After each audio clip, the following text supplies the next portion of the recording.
On April 1st, 2022, my life changed forever. Now, before I start this video, there will be cuts throughout this video to make it as concise as possible and to make it as short as possible. And as I'm making this video, I don't want you guys to... I'm not asking you guys to sympathize with me. I'm simply asking you to, sit back and sort of listen to my story, to not only educate yourself about what not to do on the road, but at the same time, I need to make this video for myself, as a way to accept what happened. I'm going to try my best not to get emotional during this video, as this past day has been one of the scariest things that's ever happened to me and my family. I will be putting up, pictures and videos throughout the video as well, so you guys can get a little bit more understanding about what it was like for me and understand sort of the story better. I'm going to go ahead and give you guys a detailed explanation about what happened to me yesterday and how I've been recovering from that so far. It was a normal Friday morning. As many of you know, I did graduate high school early, so I've been working, just getting experience and then making some money right before I head off to college. And yesterday was just like any other morning. I had an early morning thing that I needed to attend for work. Left the house around 7:45, and the best way I could describe it is I take the same route to work every single day. And the best way to describe it is there's a left turn, and this is a left turn where you can only, go exclusively on a green arrow. Even a green is a yield. And then there's a yellow, and then a flashing yellow sign, and then there's red. Now, like I said, I take this route to work every single day, and the people coming from the opposite side, there are about 6 lanes in the opposite way, and then so in those 6 lanes, there's also a right lane. And as I'm taking this, as I'm about to take this left turn, I have a yield sign, and I'm looking over, and as a driver, you sort of anticipate in time what's going on around you and when to go. And so I saw about 4 cars in the right lane, getting ready to take a ride on the service road. So I'm timing that and anticipating that as I'm about to take a left onto the same service road.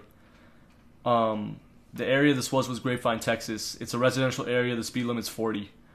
And then there are 5 lanes right next to that right lane where people are going straight. Now I accounted for every single person that I saw in those 5 lanes, and I was mainly anticipating the people in the right lane as well.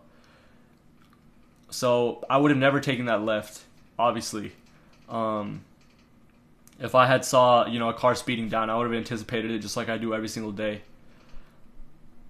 And when I thought the coast was clear, and when I was trying to time the right lane properly, I took a left on the yield. And that's when it happened. In a mere split second, my life changed forever.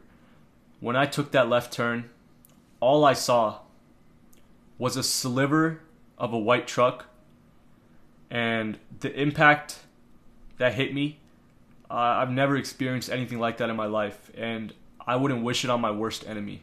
I wouldn't wish what happened yesterday to me on my worst enemy. The moment I got hit, that feeling is undescribable.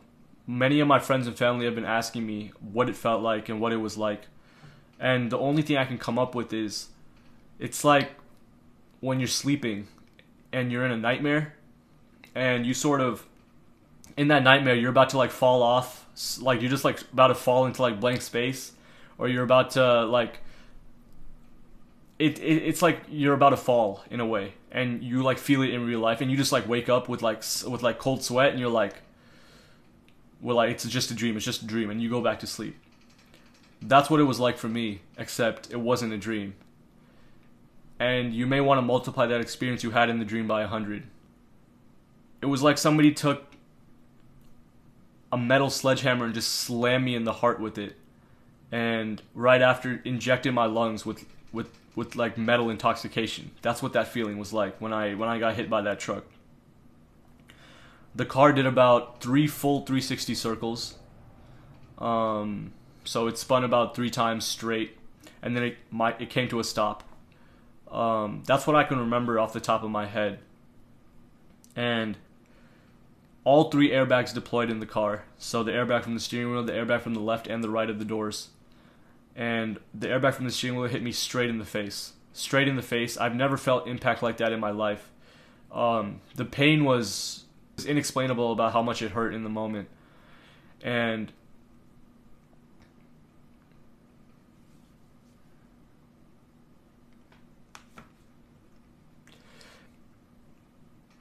sort of in that moment, I thought my life was over. I thought I died. When I got hit, I thought that was the end. And, you know, you guys see this in movies and a lot and things like that, but my life did flash before my eyes. I'm going to go ahead and tell you guys a little bit later on whose face I saw, and what I saw in that moment, but, you know, that's not important right now. So, fuck. I don't want to cry again, bro.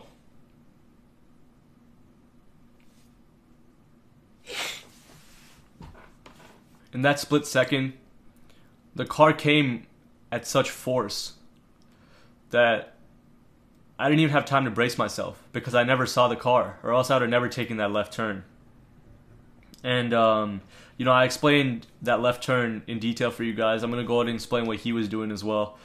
He was speeding 65 in a 40 in a residential area, and the sun, it was 8 a.m. in the morning. The sun was just rising, and the sun blinded his vision, which is why he didn't stop in time for a full-on collision with me. You know, when you have the right of way, sometimes somebody takes a left turn that they're not supposed to, and you sort of just like, okay, let them pass, because, you know, like, they're literally about to just go through, and you're going slow enough so you can anticipate it. That's exactly how it was. But he was going at such a high speed that I couldn't even see him coming through the lane until it actually happened. And like I said, the impact was so brutal, and I thought that was the end of my life. Now, when I opened my eyes, as corny as this sounds, I thought I was in the afterlife. I thought, you know, I woke up, I opened my eyes, and all I saw was blur. I saw blurred vision. I had blurred vision, and then my eyes cleared up, and I saw that I was okay. I was looking straight at the airbag that came out of the steering wheel. I looked to my right, and the airbag that is deployed from the car. And you know, I started seeing smoke everywhere. I saw smoke everywhere, and then the engine caught on fire. I want you guys to understand that the fact that I'm sitting here making this video for you guys, I'm in an unbelievable 10%. You can even call it 1%. That I'm even alive, or, you know, wasn't incapacitated. And I also want you guys to understand how grateful I am for that. The minute it happened, I was in shock. And like I said, the brute force from the airbag was so brutal. I've never experienced pain like that. The first thing I did was I checked my forehead. I checked my forehead to make sure that there wasn't blood anywhere.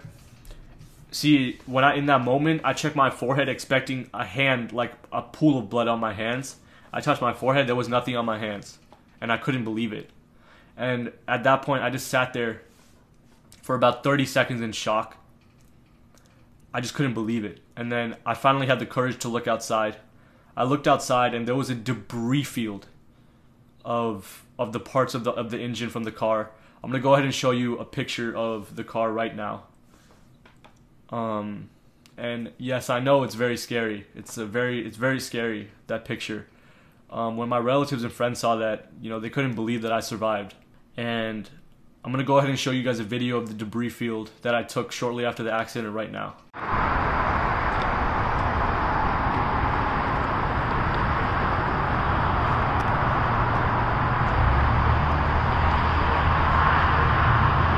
So, yes, I know it's scary.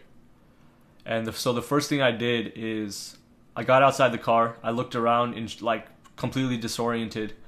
And out of all the people there, out of all the cars that were there, everybody just stopped to take pictures and videos. And not a single person, other than one car, came up to me and asked if I wanted to call somebody, if they wanted me to call somebody, or if I was all right. So whoever that car was, whoever that person was in that car, I appreciate you. The person who had hit me, he was already outside inspecting his car. I went up to him and asked him if he was okay. He said he was okay and asked me the same thing. And then I went back and sat inside my car, completely in shock. My phone had just flew. So I was trying to find it. I finally found it. The first thing I did was I called my dad. Mind you, it's 8 a.m. in the morning, so he was completely disoriented. He was still asleep. I called him, and then I can't even remember how that phone call went.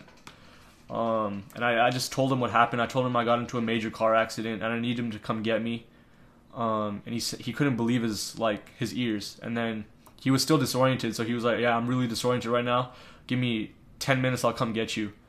And then apparently he told my mom, and then my mom woke up my brother and told him the same thing. He was super disoriented. Right after that, and my brother told me he didn't believe it at first. Right after I called my dad, I walked outside the car again, and then I called the police. And I sort of gave a explanation of where I was and kind of what happened, and within 1 minute they came. I'm pretty sure the guy who crashed into me called them beforehand, so... And right after that, I took the video that you guys just saw, and I sent that to my family group chat. And my brother, he responded with a big, "What the f***?" He put a WTF. You know, my parents, like I said, they couldn't believe it either. At that point, I went and just sat back inside my car. There was a little bit of worry inside my head that the car was going to blow up because the engine had caught on fire. But the fire died out and it was just smoking at that point. So I sat in my car just completely disoriented and in shock. And the police came about 1 minute later. This is something I really didn't tell my parents until a little bit later, until after the accident. But the first thing the first responder said to me was, "Man, I thought you were dead." Because he said he saw the impact, and then he saw me still sitting in the car. He thought for sure that I was gone. But then he saw me just walk out of the car so nonchalantly, like nothing happened to me. He was like, "Man, you walked out of that car like Batman. I can't believe that you don't have a single injury on you and that you're completely fine." And then the other cop came and asked me if I needed an ambulance, because at that point my wrist really started to hurt and my head was pounding from the airbag collision. But I assured him that it was okay. I felt like there was no need for a paramedic at that time. And then at that point, like I said, I was so disoriented. The cop asked for my license and registration. I gave the cop my credit card. Alright, bro, let me chill. But I gave the cop my credit card because that's how disoriented I was. And then the cop came and asked me and the person I got in the collision with what happened. We both gave our sides. And we didn't assign blame on each other. We were both very respectful. We both told what happened, and we both talked about what we did wrong. And unfortunately, I was the one who did get the ticket because you have to give right of way no matter what on a yield, and I failed to do that. So I was the one who got the ticket. Despite him speeding and everything, I was the one who got the ticket, and I take responsibility for that. It was a freak accident, and like I said, I'm never going to let anything like that happen again. But moving on from that, once that had happened, me and the person I got in the collision with, we just sat on the curb and just talked about life. We just sat on the curb, both of us super disoriented. He was bleeding all over his legs. My wrist had really started to hurt up that point. I started feeling the burns you guys see on my face. I really started to feel that because the adrenaline was running out.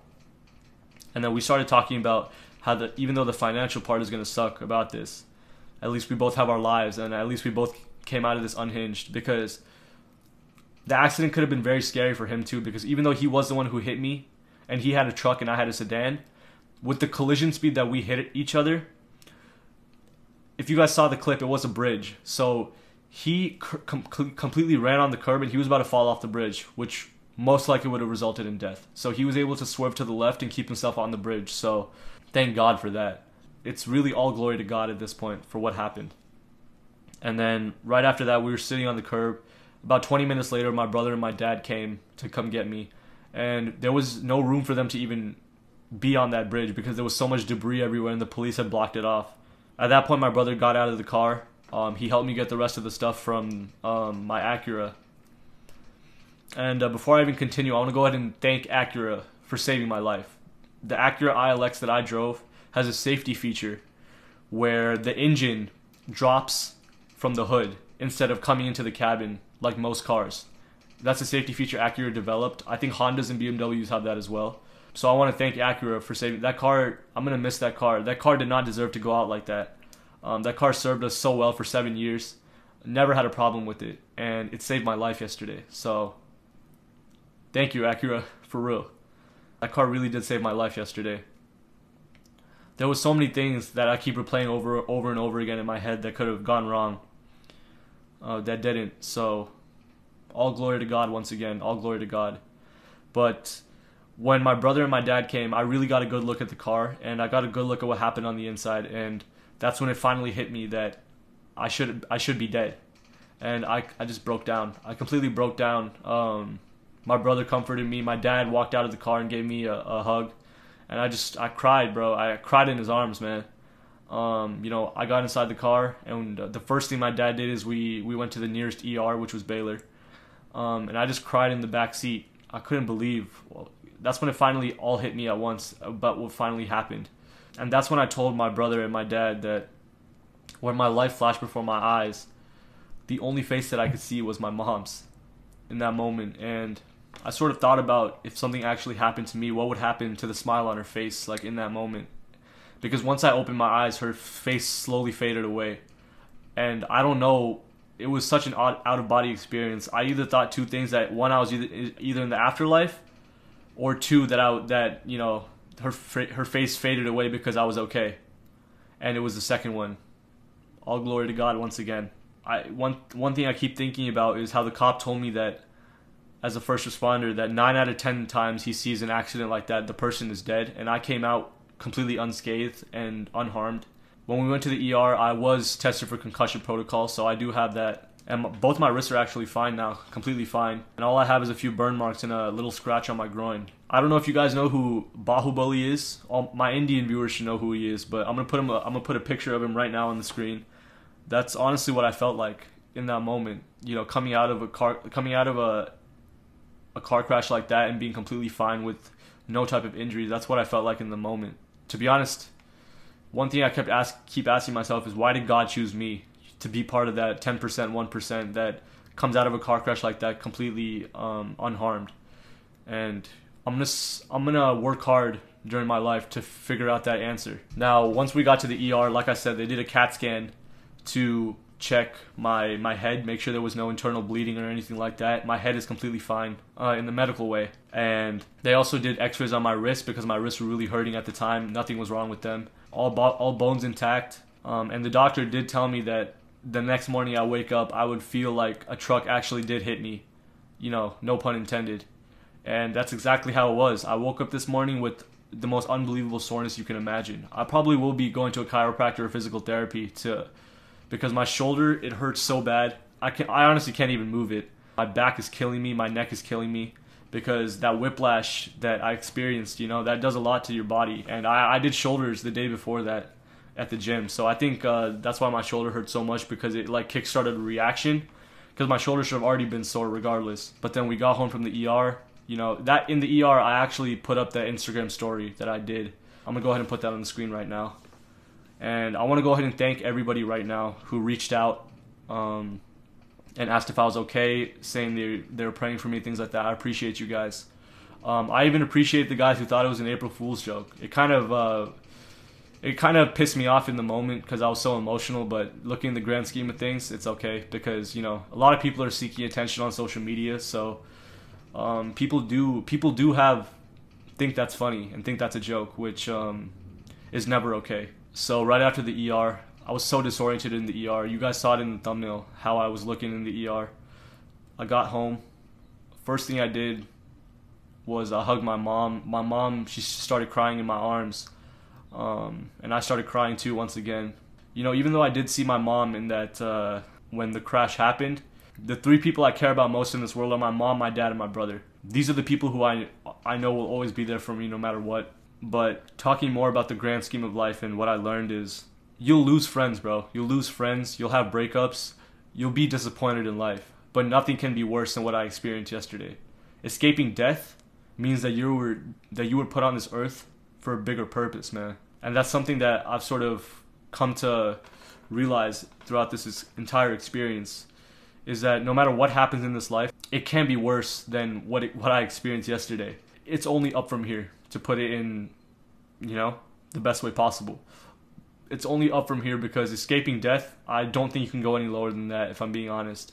Once again, I want to thank God and say how blessed I am to come out of an accident like that with no injuries and minimal scratches.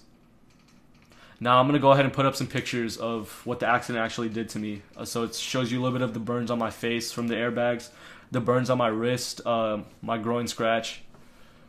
But the experience just feels so surreal to me. You know, it's been a very emotional day and a half. You know, I cried about like 5 times yesterday. My dad finally took it all in like 5 hours after the accident happened. You know, he broke down.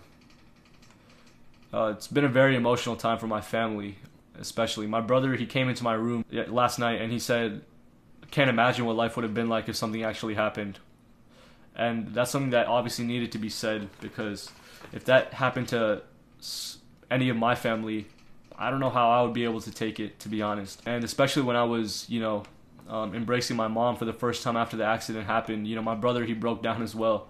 It's been a very emotional roller coaster. Now, if I'm being honest, I'm still a little disoriented. So once again, I don't know if I've said this in the video yet, but I want to thank my parents for always caring about me no matter what. You know, being more stressed out than I was after the accident. Very blessed to have them in my life. I want to thank my brother as well. And the few people, you guys know who you are. I'm going to go ahead and say your names. Abi, Akil, Ashwin. I appreciate you guys for, you know, reaching out as soon as it happened. Y'all are my bros. I appreciate you guys.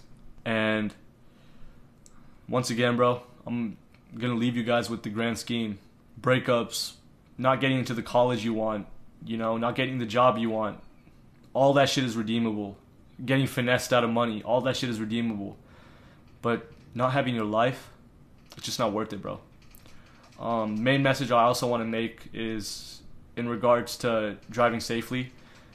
One thing I can say to you guys is, every time you get on the road, assume it's everybody's first time driving, and then drive accordingly with that mindset. That will save you, and that will ensure that you never have to go through what I went through yesterday. Because what I went through yesterday, like I said, I wouldn't wish it on my worst enemy. You know, I try my best not to get emotional in this video. I'm not the type to just come on camera and cry. You know, and I've cried like 5 times in the last 30 hours. So, you know, I feel like I have nothing left to, you know, to cry about. But I'm very glad that I made this video, to be honest, as a way to sort of accept what happened to me in the best way possible. And I'm going to leave you guys with this. Don't take today for granted, because tomorrow's not promised. I love you guys.